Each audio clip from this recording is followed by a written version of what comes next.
Welcome to Thought Crime and Keto Crime, where Tracy does the sleuthing so you don't have to. Hey everyone, welcome back to Thought Crime and Keto and Crime. Today we've got part one of a very unusual case. Today we're going to get into Issey Sagawa, also known as Pang, and that name will become even more ironic as we go on, but he is currently a 70-year-old Japanese man that was convicted in 1981 of killing and cannibalizing a Dutch woman in Paris, France. So, before we get grossed out, I have to tell you, if you have a weak stomach, weak constitution, I would highly recommend not viewing the next two videos because I have part one now, part two with my good friend comedian Michelle Muldoon. We will discuss this case together. So if you have a weak stomach and can't stand off-color jokes, then I highly recommend you pass up for the next one. But let's get into it, shall we? Issey Sagawa was born April 26, 1949 in, ironically, Kobe, Japan. This the same region where the beef famously comes from cows that are massaged and fed milk, just known for it to be very succulent meat. So yes, he is from that region. He was born into a very well-off family that treated both he and his brother very, very well. Some irregularities noted, though, from his past, we're going to call him Pang, noted from Pang's past, was that in school he had a hard time communing with other students. His teacher says that he would kind of keep to himself, didn't really want to get into group play, and especially seemed to be scared of the opposite sex. So he was kind of scared of girls. Later on in a psychological evaluation, Pang would admit that one time during a physical education class, one of his classmates, another male, happened to pull up his shorts a little bit on his leg, and he saw the perfectly formed male thigh, or at that time, for a young prepubescent boy, what must have seemed as a perfectly formed thigh. And that was the point, he said, that he started thinking of ingesting humans, turning to cannibalism. Also, along this time, he was going through puberty. He said he found it very hard to self-pleasure, like most, healthy people during puberty. We masturbate, right?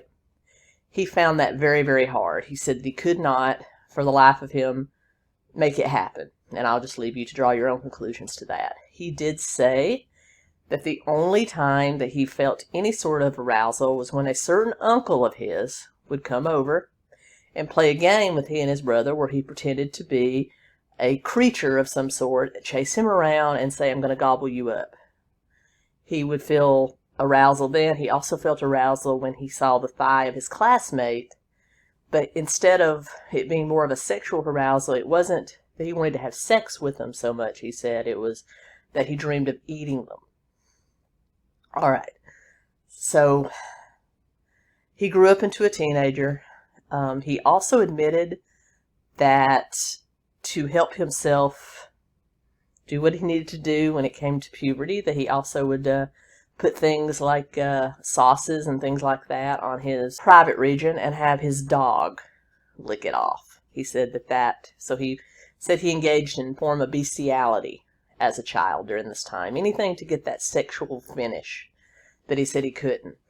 But later on, as a teenager, he started to get fascinated with Western women that were not from the Far East, European, American, Canadian women. He saw them because they were highly, highly popularized in the magazines, movies, television shows in Japan. 人の女性に憧れたかというのはよくわかりません。ただ僕は体が弱くて小さかったので、白人の女性は背が高く美しく、そういうものに対する憧憬、憧れというのが非常に強かったと思います。Being the ultimate, the ultimate pinnacle of beauty. I think that's kind of telling. I think most cultures, if it's something that you're not exposed to every day, then anything that's exotic for your area becomes the pinnacle of beauty. I know many Western men that have the same, no, though not the same Sikh fascination, but the same sort of affinity for Eastern and Asian women because they don't see them a whole lot. So I think that's just something that happens. In fact, having a young Japanese man in the 60s and 70s having these feelings toward Western women was not necessarily unusual. But he did start to equate that with that sexual arousal, that sexual feeling he felt toward them with consuming their flesh. Another thing to remember about Pang is that he was a very small man, a very small boy. When he was born, his father recollected that he could fit into the palm of his hand. That's how small he was. He also suffered with enteritis, which is a disease of the small intestine. He did get over that, but it kind of made it impossible for him to have the normal dietary habits of a young child. He was pretty much on a very lean protein, vegetable, rice-based diet as a child, mostly rice and easy to digest grains were pretty much what he had to eat as a child. So I can imagine limiting his consumption of meat, limiting his consumption of other things besides easily digestible foods. I can imagine that also gave him some sort of gastronomical fixation on certain things, and that may have fed into his turn toward cannibalism. However, he was never large in stature. Fully grown, at the age of 18, he was only 4'9". But he was an incredibly intelligent boy. He did well in school. He went to college. He wanted to pursue advanced degree in literature. And he was actually studying at a university in Tokyo when at the age of 24, he became obsessed with a German girl that was also living in Tokyo, attending the university there. And he started to basically stalk her.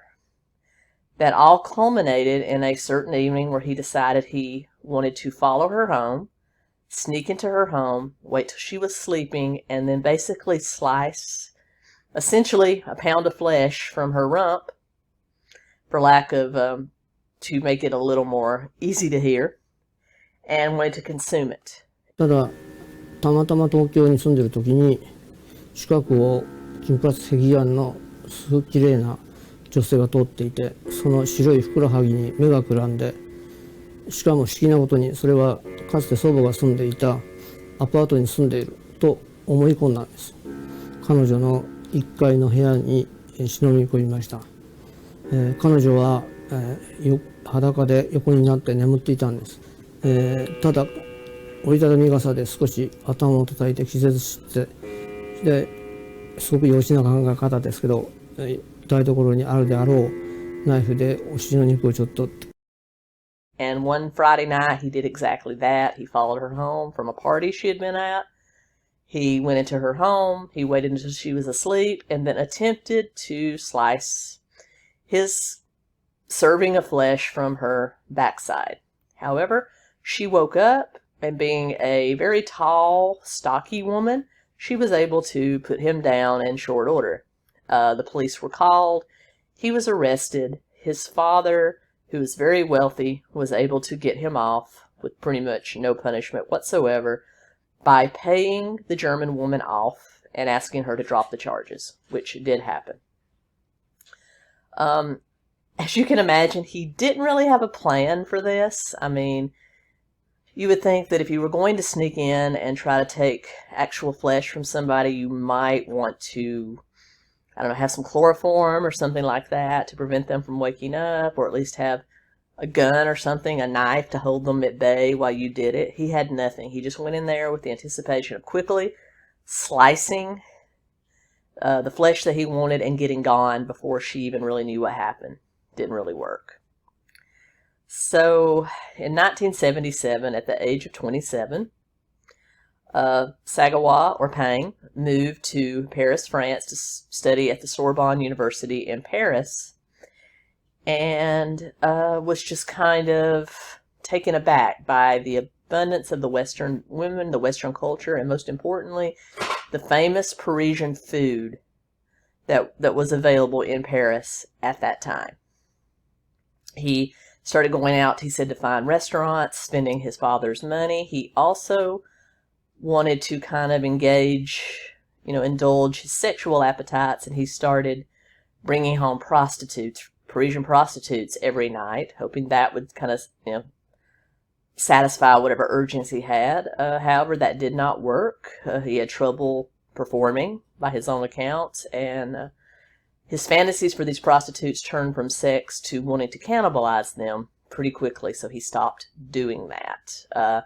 He kind of became a recluse. He had a hard time assimilating to his fellow students, his fellow PhD students, as he was trying to pursue an advanced degree in literature, because he was very, very good at reading, translating, writing.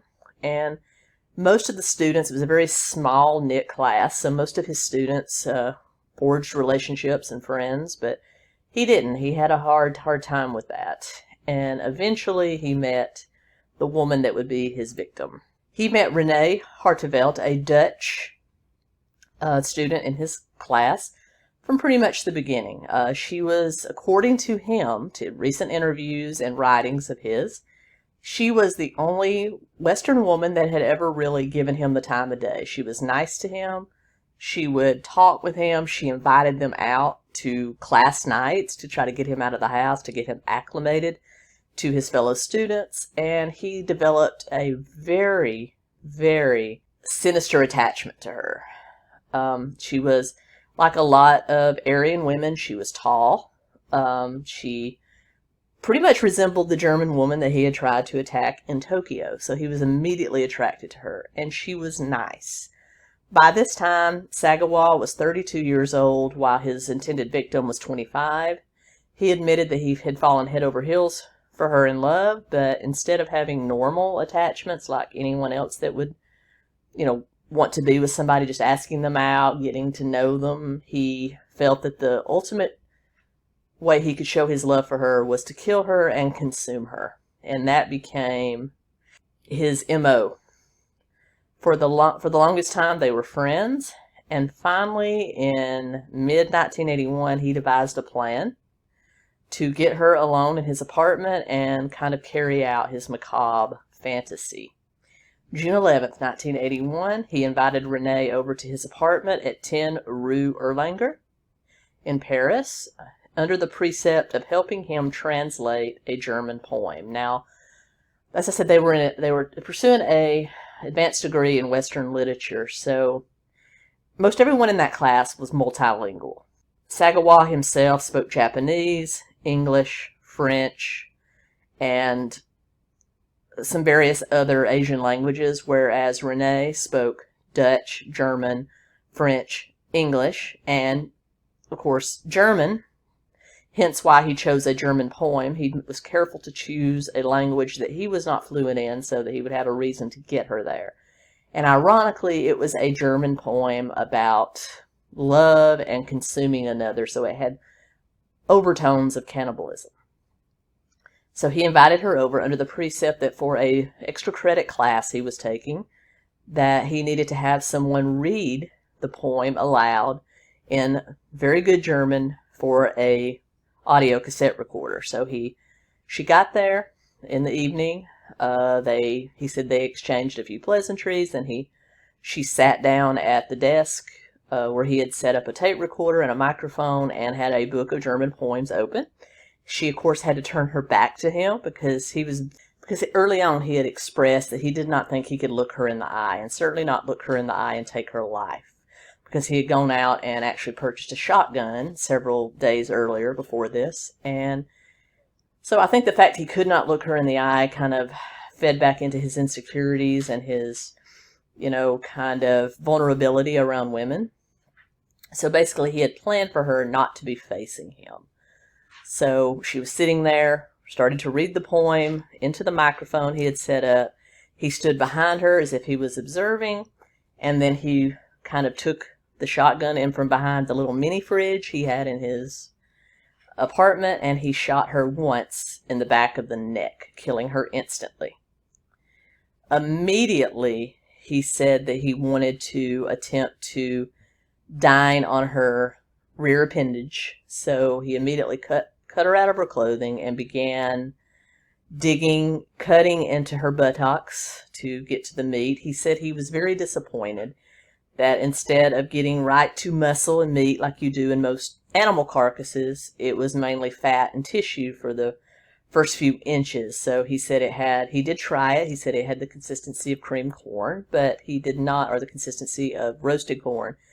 He did not say he enjoyed it very much, and it took him way too long, he said, to get to the muscle, which leads me to believe if he was this interested, why didn't he at least get some sort of anatomy book to understand how the human body works? But I don't know. But he's crazy. So anyway, he started to consume there. He said he flipped her over. He did have post-mortem sexual relations with her. After he finished, he said he kissed her on the mouth and said he loved her, and then finished basically removing the chunks of flesh he wanted to keep, taking most of her buttocks, most of her breasts, and some other flesh from other areas of the body. He wrapped it very carefully in butcher's paper and put it into the little mini fridge in his apartment.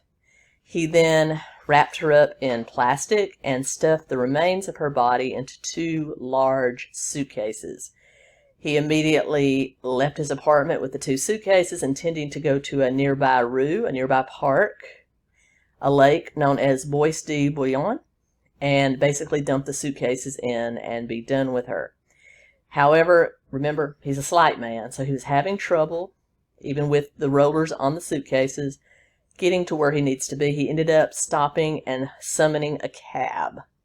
Later on, that cab driver would say that he thought he was acting pretty weird, and he thought it was strange that he had this luggage and didn't want to go to a train station or the airport or anything. But anyway, he took him to this park.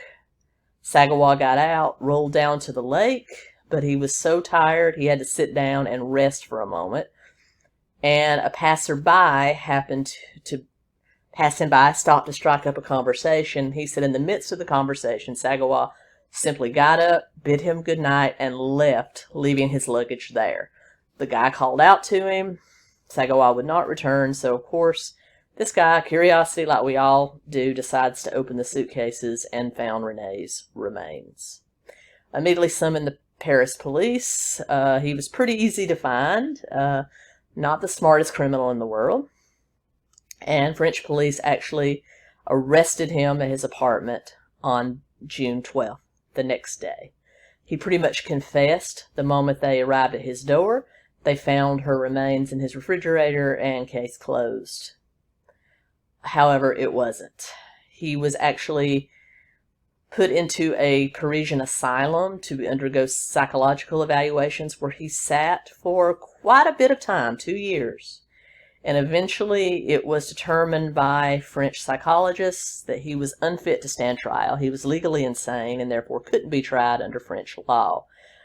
French judge Jean-Louis Bourgour did, and I'm sure I'm butchering these French names, I'm so sorry. I only know French toast and French fries, so. But he was basically, thanks to interference again from his wealthy father, who hired a pretty mad dog French attorney, he was basically freed from the asylum and deported back to Japan under the pretense that the Tokyo police would immediately take him into custody and prosecute him in Japan. He was taken into custody upon arriving back home in Japan and put back into a mental institution. However, due to his father hiring the best attorneys and doing everything he could to get his son out of jail, he was eventually ruled to be unfit to stand trial, and because of a Tokyo loophole, a Japanese loophole at the time that said that insane people could not be held, he was able to pretty much sign himself out of the asylum, and he walked free in 1983 into the streets of Tokyo. And since then, sadly, he became kind of a Japanese celebrity. He wrote 20 different books on poetry. One a suspense thriller called In the Fog, where he pretty much describes his crime. He also was cast in several Japanese horror movies, all the time in creepy voyeur type roles, and it's pretty much also been, besides the royalties from his books and the money he's gotten from being in movies, he's pretty much lived on, government aid and his parents. His parents passed away in 2005. He's currently the age of 70, living under assumed name in a Tokyo apartment alone, with his brother checking in on him occasionally. And each day he performs, he says, a Shinto religious ceremony for his parents. And he says that he still has the urge to eat people. But he doesn't. He says he no longer has an attraction to Western women. Instead, is back onto Japanese women. I'm sure that does not comfort the women of Japan. But anyway, that's where we are. He's still around, like I said, living under assumed name, and has profited off of his crimes, definitely. But that's where we'll end. That's where the saga of Isui Sagawa ends. I think it's a slap in the face to the family of the girl he killed, but he has publicly apologized to them. But I'm like, hey, yeah, whatever, dude, you're still sick. He needs to not be walking free, but I'm not Japanese authorities. But anyway, that's where we'll end. I'll be back next time with Michelle Muldoon and I discussing this case more in depth. I hope you enjoyed our overview of it. Like, comment, share, subscribe. If you want to support the channel, links are down below. Thanks a lot, guys. Keto Comic. Out.